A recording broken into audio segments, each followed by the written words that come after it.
This is Scotty G and Friends on 97.5, the KSL Sports Zone. All right, 97.5, the KSL Sports Zone, kicking off your 2 o'clock hour. All right, everyday Lloyd and I, and I'm sure there's a lot of other people that get texts from Trevor Reilly, just to kind of check in on everybody's, religious enthusiasm.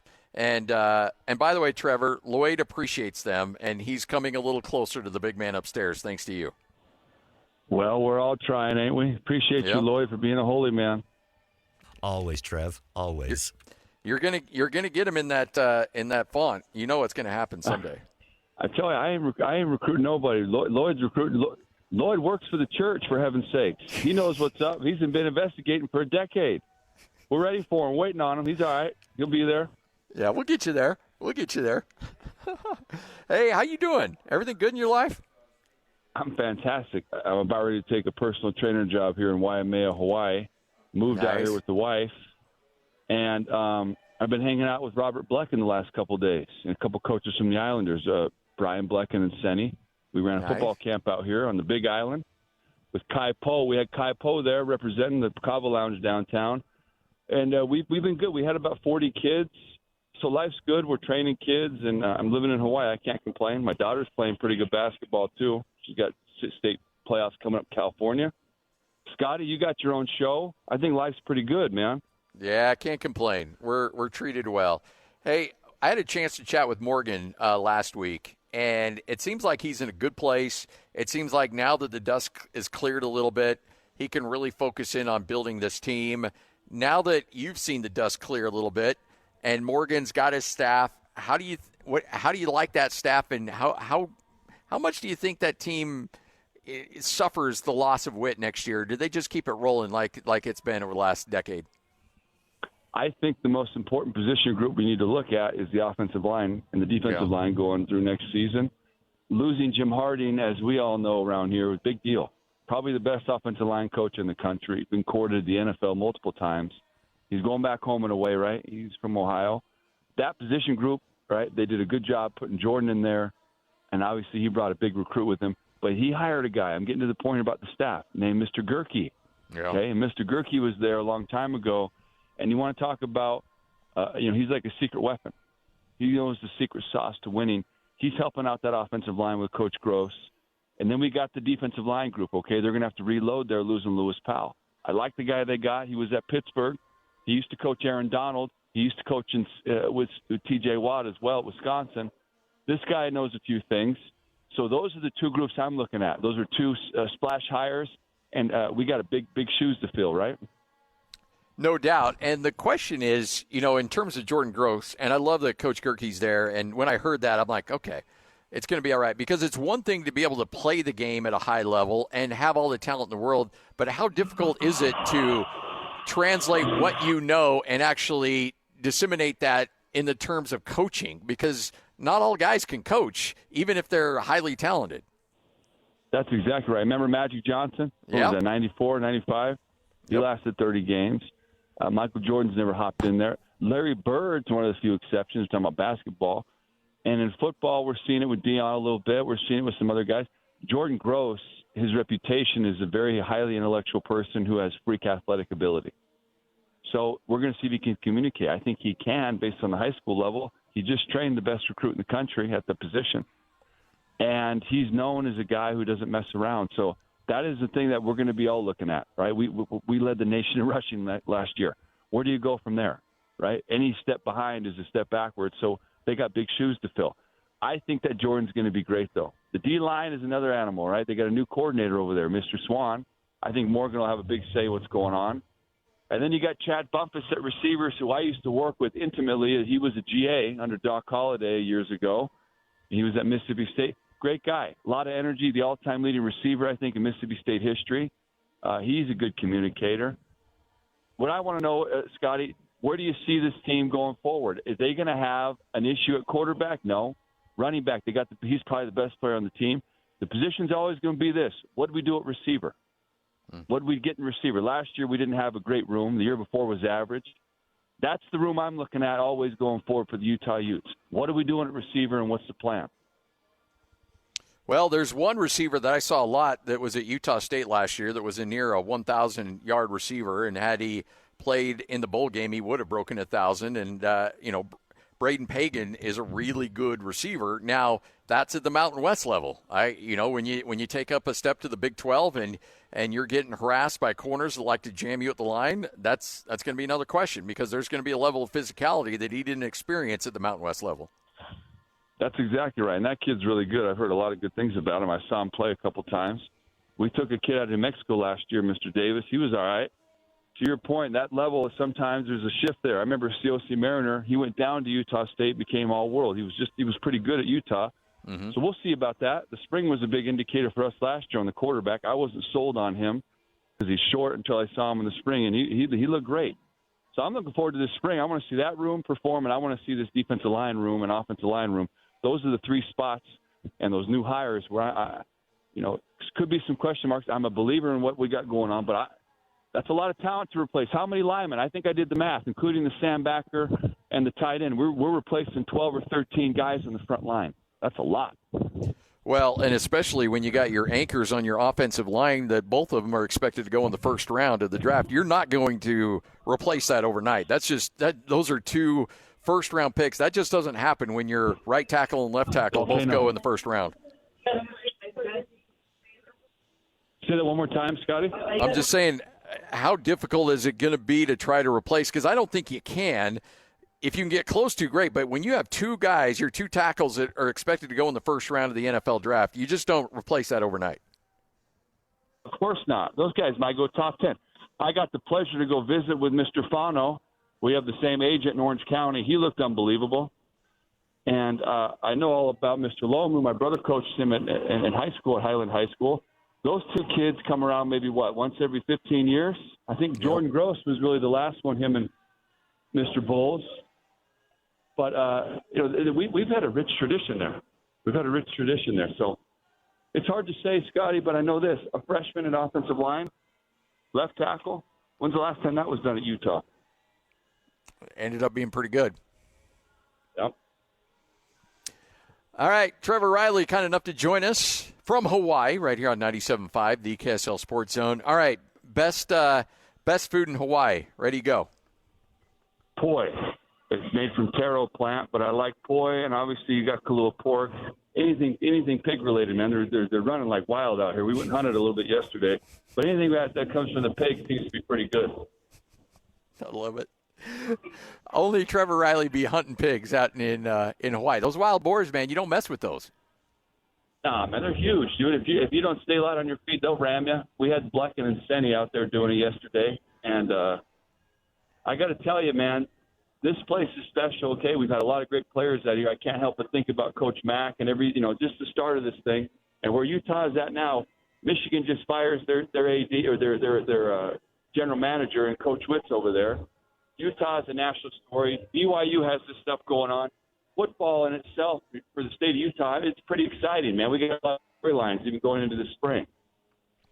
How, for you that played for Kyle Whittingham, and he's always going to have a special place in your heart, how are you with the Michigan thing? I mean, does it hurt a little bit? Is there a little bit of like, okay, I'm happy for you, but I'm also not very happy for you? Like, what are your emotions on that as a former player? It's tough. The hard thing is you love him so much as a coach, right? And not everybody loved Coach Witt, but I loved him. I thought he was awesome. But he's in the job. Coach Dion said it best.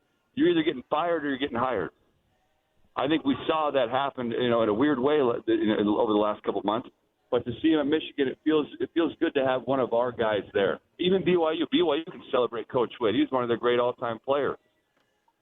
And I think it's pretty this Utah, because however Michigan does, that's going to be a storyline connected to Utah, especially with all the players they took over there and the coaches.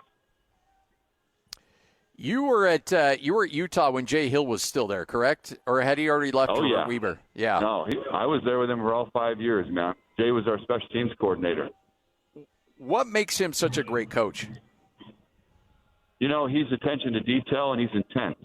I always make the comment, he likes to exercise more than anyone I ever met coaching. And he does the same type of fanaticism when he coaches. He's fanatic about details and effort. And that's what you want from a coach, man. He makes you do what you're supposed to do at a high level of effort. He's been successful. I'm still shocked he's not a head coach, man. I don't know what that's all about. I mean, you would know better than me, Scotty. What is that? Why isn't Jay Hill a head coach?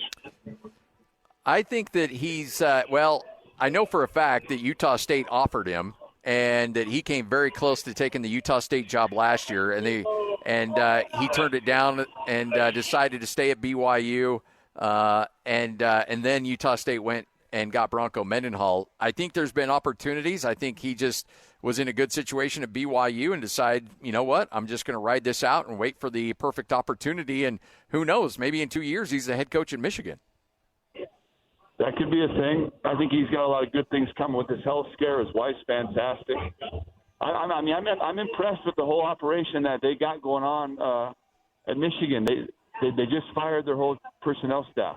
That means they're rehiring. I think that they're going to rebuild and set the tempo, set the standard for what scouting is going to look like in college football. They have unlimited money. They have a new head coach, and they have a new strategy now. I'm kind of excited about that. How much – we talk about money and unlimited money, and we talk about NIL, but you've been in the middle of this. Just how much, when you have that blank check to go out and get whoever you want, just how much of an advantage does that give you over a team that may be a Power 4 school and may have some good resources, but nowhere near to the level of what Michigan has? You know, it's like gambling. You go to the casino, you know you're probably going to lose, but you might win every once in a while, Scotty. You go there, I hit after tonight. You try to go back, you're probably going to lose. And that's how it is when you're playing with no money. When you're at the middle of the road or you're at the bottom, just like the NBA, is there a worse place to be, Scotty, for the Jazz right now? Nope. You're either winning or you're losing in college football. And the hard thing is that if you lose 3 games, shoot, your season's over. Utah saw that last year. Lost 2 games, the season's over. So when you talk about that margin of error, you got to have your money tight. If not, you're gambling. So you're going to have a few schools that reach that type of, oh, shoot, we broke the BCS, so we're going to get in. But it's really just it's few and far between. And to your point about Colorado, we're seeing that play out over there. They're a bad season away from everybody getting let go maybe. Yeah. And the reason why isn't anything more. They don't have any money. Utah's figuring that out. We've talked about it ad nauseum. BYU's figured it out. Michigan's figured it out. We're on our way at Utah, though. I think we're getting organized, okay?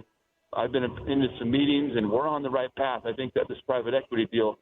By the way, Scotty, what's the latest of that? Has that been approved? Are we going to get audited like we did when we decided we didn't want to play BYU about 10 years ago? Remember they audited the athletic department? Well, and I do know is this going to be an audit situation? It frankly wouldn't surprise me because I do know, and when that deal went down, or at least it was announced, I had a couple of state legislators that I know that sent me a text and said, "Oh, we're gonna dig into this. We're not sure if we're cool allowing a public university to essentially sell part of its athletic department to a private equity." So, and then all of a sudden it's gone quiet, Trevor. Like, we haven't heard a word. So I don't know what's going on. I don't think Utah has access to any of that money yet. So I don't know where it's at. We got to do a little digging on that. I appreciate the heads up because, we may not be doing our due diligence here on the station and trying to follow up and see what's up. Well, there's some conspiracy theorists that think that maybe it was all a ruse just to get the attention off the debt. We knew it was never going to go through. We put it out there. It dies down, and then we're back at square one. Everyone's in debt, which is what the message is, by the way. All college football programs, for the most part, that aren't top, blue chippers, they're in debt. Yeah. And I'm bringing this up again. I feel like the Grinch who stole Christmas because we just had a great season. We got a new staff. Everybody's excited. I'm still concerned about our finances going forward. As a GM, can you imagine? You don't know what your salary cap is next season, Scotty. How do you recruit? Yeah, you can't. How do you make plans? Yeah. And you end up becoming what's called a last-minute Jerry, dude. Everything's done last minute, and somehow it works. Sometimes it doesn't. I don't like that. I don't play that, dude. So I walked away from a situation like that, and a lot of people don't feel that way. We're on the right path, I think. To your point, we got to check in on that one. We, the people, got to check in on they're going to sell away 40%, 2 board seats, and a bunch of money. What are we doing about that? And to me, Scotty, to put that deal in a nutshell, because a friend of mine always says radio's not linear.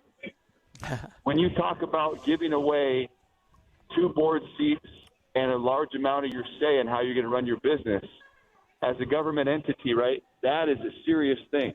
Imagine just all of a sudden someone saying, we're gonna go ahead and contract out the military. We know that hasn't worked out well in times past. We've got to have a lot of oversight. You're talking about money. So I want to see where that goes, right? A lot of the reporters in town have been digging around. I know the holidays are over, but, Scotty, what are we doing about these finances? That's always the number one question. What's the plan? Well, and you talk about the last minute, Jerry, and I think that's really where a lot of schools are right now. And the ones that have the competitive edge know exactly how much money they have, know exactly what they can work with, and they've got a plan, and they're organized, and they can go forward. You know, I talked to an athletic director who said, essentially told his coaches, like, look, go spend money, and I'll try to find a way to raise it. And it's like, well, wait a minute. Yeah, what is that, dude? That's not going to work. Baseball, dude. That ain't nothing real, man. We did that in Colorado and everywhere, and Utah has done it. It's a disaster. You find out, by the way, all y'all around town, all these people who say they write checks, they don't. Yeah. There's a few people who write some checks around town. Don't let anybody get it twisted. I'm talking about serious money. I'm talking about $1 million plus money, the money that you need. So to your point, Scotty, if you don't have those guys in your back pocket, you're literally just flailing in the wind, man. We're going to raise some money. We'll figure it out. What the freak, man? What is that? Trevor, I love chatting with you, man. You're the best. I can't thank you enough. Thanks for having me on, guys. And Lloyd, we'll have lunch when I come back into town, all right? You got it, Trev. And Trevor's going to bring a couple dudes in white shirts and ties with him. Hey, Scotty, you're already in the building, dude. You got it? I know. I'm with you. We'll work on him together. It's all good. All right, boys. Thank you, guys. Hey. I'm on a bus headed to Kilauea. They want me to get off this phone. All right. Well, yeah, we'll let you do your thing. There he is. Trevor Reilly, 97.5, the KSL Sports Zone. Friends. Nice. This is Scotty G and Friends on 97.5, the KSL Sports Zone. You know, I'm really looking forward to this. You know, I was telling my wife this earlier this morning. Lloyd, you know, back in the day, and when I say back in the day, this isn't like a long time ago, like 4 or 5 years ago. I'd see something come across like, oh, hey, it's bad weather. And I'd be like, all right, well, cool. We'll get in the car. We'll drive through it. We'll make it happen. It didn't really bother me that much. Now, at my advanced age, I guess, now I'm like stuck on my phone during the breaks. Like, what's the weather look like in Sardine Canyon? I'm going to be driving there here pretty soon. Oh, my goodness, what's it going to – like, I don't know. When did I become a wuss when it comes to weather and driving? Like, you know, I feel a little embarrassed of myself here a bit because no, you're more about preparing. You're preparing yourself. I don't think you're wussing out. I think you're fine. You're just preparing yourself for the trip. I just want to make sure I get there. Like I don't want to get into an accident, obviously, but more importantly, I just want to make sure that I'm not that guy who can't show up to call a game and then Ajay is going to be talking about punting for 2.5 hours. I love you, Ajay. No, I didn't mean like that. when you do a drive-by like that, and then you have to go, love you, Ajay. I didn't even set him up, Ajay. That's all your guy. I'm sorry. The boss himself did that to you. Yeah. But, no, I'm just a little paranoid. I don't want to get stuck in a ditch somewhere. Well, let's be honest. Sardine Canyon is no joke. I've traveled through there in some spotty weather before, and you've done it more times than me, and that is not a fun drive through that canyon. I do not. No. That's what they call white-knuckle driving right there. Well, and 2 hours ago it was closed. I don't know if it's open again, but they closed it this morning. So what do you do if it never opens? What do you do, Scotty? I got to go through Tremont and go the old Valley View route, which is going to add another 45 minutes to the drive. So, yeah, I mean, there's ways to get around it, but it's not enjoyable by any means. So, I'm not looking forward to this. So, as soon as the show is over, fortunately, the game isn't until later tonight, and so that gives me a little bit more time to get up there. But, it should be interesting to say the least. Yeah, game starts tonight. Utah State, Boise State, 8:30 start time. So, yeah, and you're going to need all that time to get up there. Yeah, you're not stopping. You're not stopping off for a quick lunch and stopping home, are you? You're going straight there. No. Yeah, we're going right home. Yeah, don't chance it. Nope, and no stopping at Maddox. We're not doing that or any of the other. No, we're going straight through there, and you know what? If we need to call the Utah Highway Patrol to bring a plow that I can just ride behind, I'll do that. But we're going to get to that game. Make no mistake, because it's a big one tonight, Utah State and Boise State. And anytime the Broncos come to town, you know that place is going to be fired up, even though Boise State just 15-10 on the year, and Utah State coming in at 22-3, just outside of the top 25. BYU's got a big one tonight as well as they take on Arizona, the Wildcats. Now, that game not here in the Marriott Center. It's down in Tucson where the weather is considerably better.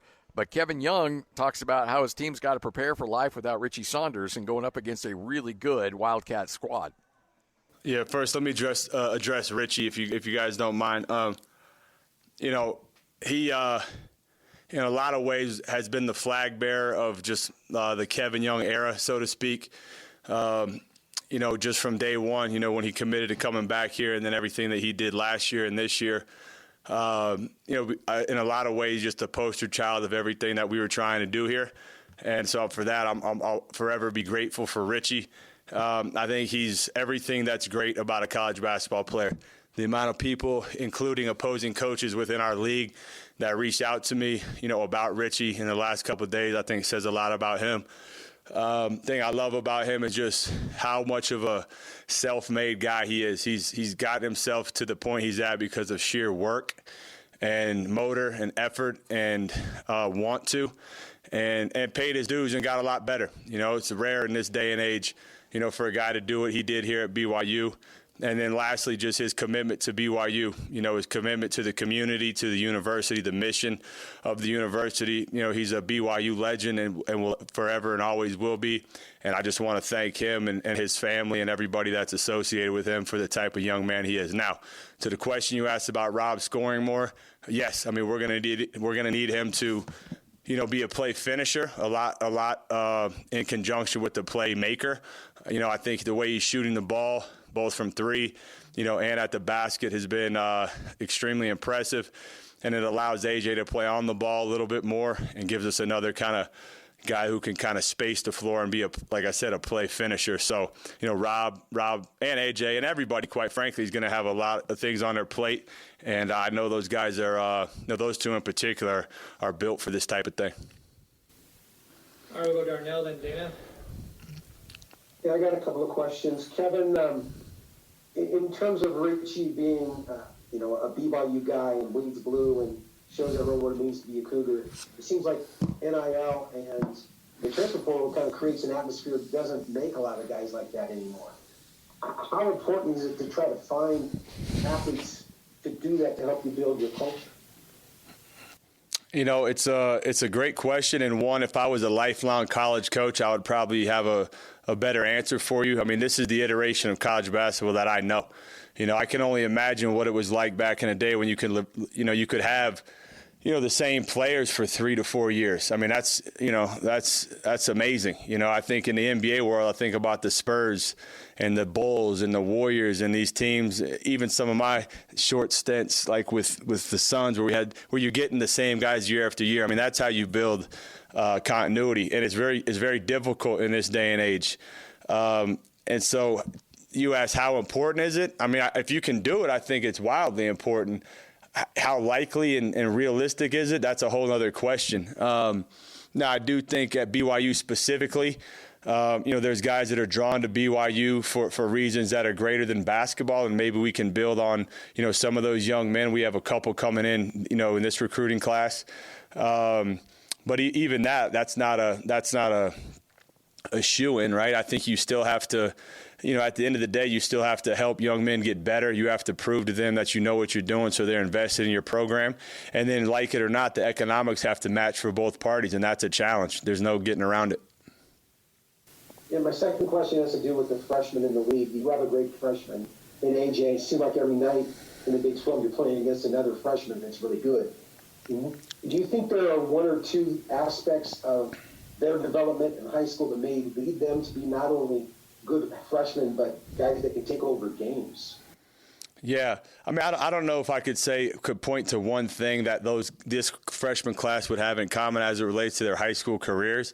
I think this is just a historically good class, and it's all been. I think you have to give the coaches throughout our league and the country credit where, to empower freshmen, to put them in positions so that they can showcase what they can do. I think that's easier said than done. And to this class's credit, I mean, they've all answered the call and then some, right? So, I don't know. I don't know if I would point to one thing from their high school careers. I just think it's a historic class that you stumble upon, every so often.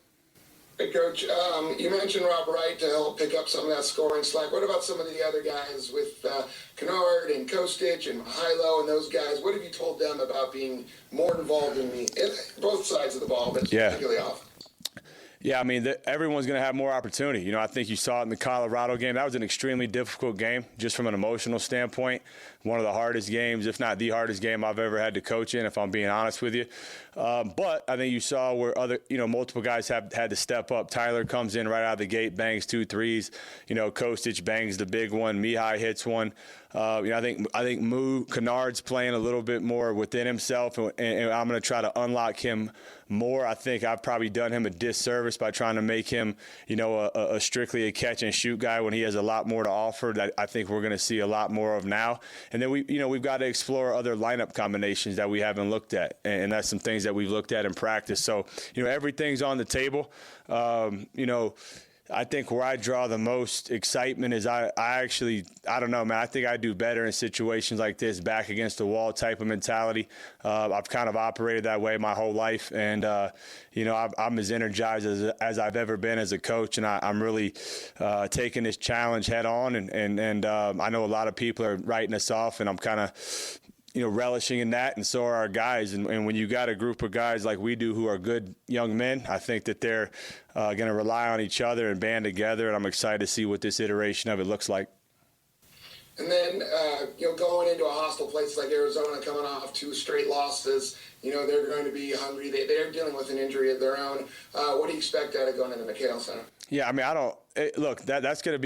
that would be a great atmosphere if they were still undefeated. The fact they've lost 2, it doesn't matter. The bottom line is it's not like, we're going to play extra hard because we've lost. Once you play the game, you got to execute the game plan. So every team needs wins this time of year, especially in our league. The standings are tight. Everyone's playing for something. So I've never bought into I say it to my guys all the time. I wake up motivated, and so I don't need extra motivation. I'm sure they don't either. We're hungry. They're hungry. It's going to be a good ball game. I can throw one more in there. You kind of mentioned that underdog mentality. Everyone's kind of writing you off, which is opposite for when you started the year. That big expectations. People talking Final Four. How do you use this to your advantage with the team? You talked about yourself, you like that. No one giving you a chance. Do you address that with your guys now that everyone's kind of written you off, and let's prove everyone wrong? Absolutely. Absolutely. I met with Rob and AJ separately. I think those are 2 guys that in a lot of ways can cement their legacy in college basketball with how they handle this time period between now and the end of the season. What kind of impact can they have? Can they elevate a team? And that's motivating in and of itself. And so with the whole group, though, it's a band of brothers. It's digging in. It's some guys that hasn't gone their way to this point. All right, well, guess what? You want more opportunity. You just got it. So now what are you going to do with it? And so, again, I'm extremely motivated, knowing that it's not going to be easy. But, nothing's ever really that easy. So, you got to figure it out. That's the bottom line. And like I said, I told our group yesterday, man, this is not new for me. I've been doing this. I coached in the minor leagues for 9 years. I've had my best player called up day of game multiple times. I've lost multiple players throughout seasons. You got to figure it out. You got to adjust on the fly. And, I try to say that to them so that they would have confidence to understand that they have a staff that, and it's not just me. I've got several guys who kind of their career path was that. And so drawing upon those past experiences for me gives me some confidence, and I hope it gives the group confidence as well. And, based on what I've seen in practice the last 2 days, I think, our group is ready. How do you think this affects Richie's NBA draft status? Obviously, with coming off a major surgery like this he's going to have. But when he's back to full strength, I assume it doesn't affect it at all? Yeah, no, it's it's something that it's going to take a lot of due diligence, from his agent, from me as well, talking to different people. I do know that there's a boatload of people that love him. The good thing for Richie and what he did at Kansas, I think probably helped his draft stock more than probably anything else that could have happened for this season. And look, I mean, in today's day and age, what happened to his knee is not the end of the world by any stretch. People come back from it all the time.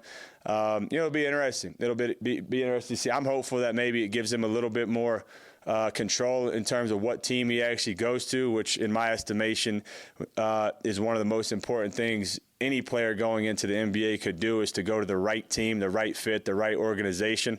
But we'll work hand in hand with his agency. I'll do anything I can to help him. I love that guy, and absolutely just wrecked that happened to him. But I think everyone that's followed Richie Saunders' career knows that if there's one guy in America that could work through some adversity and come back stronger, it's Richie Saunders, and I think everybody would agree with that.